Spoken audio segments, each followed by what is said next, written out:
Hello guys, welcome back to our channel. কেমন আছো তোমরা সবাই? তো কালকে তোমাদের সাথে এই থালিটার ভিডিও শেয়ার করেছিলাম, ভেজ বিরিয়ানির থালি।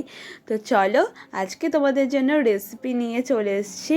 তো শেয়ার করা যাক তোমাদের সাথে রেসিপি। প্রথমেই আমি পনিরগুলোকে ভেজে নিয়েছিলাম, আর রাইসটা তো আমি আগেই রেডি করে নিয়েছি, সেটার আর কোনো আমি রেসিপি দিলাম না, কারণ আমার চ্যানেলে চিকেন বিরিয়ানির রেসিপি আছে, তো সেখানেই ভাতের রেসিপিটাও আছে।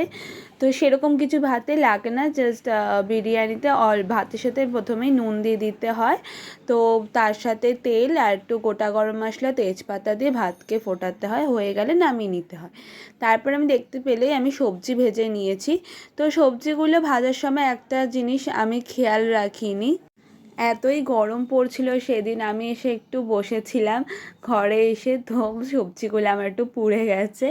তো তোমরা সেটা অবশ্যই খেয়াল রাখবে। তরকারিটা বানানোর সময় আমি তেলে গোটা গরম মশলা, শুকনো লঙ্কা, তেজপাতা দিয়ে তারপর হলুদ আর লঙ্কা গুঁড়ো দিয়ে একটু কষিয়ে টমেটো পেস্ট দিয়ে দিয়েছিলাম। তারপর আমি ধনে, জিরে, আদা, কাঁচা লঙ্কা আমি বেটে রেখেছিলাম, তারপর আমি সেটা দিয়ে দিয়েছি।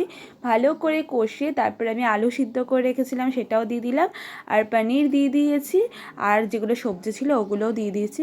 পুড়ে গেছে তো সেরকম কোনো গন্ধ আসেনি। সব ভাজাতেও আমি নুন দিয়েছি, তরকারিতেও নুন আর অল্প করে চিনিও দিয়েছি। তারপর আমি ভাতের লেয়ার বসিয়েছিলাম, ভাতেও আমি বিরিয়ানি মশলা দিয়েছি, তরকারিতেও বিরিয়ানি মশলা দিয়েছিলাম।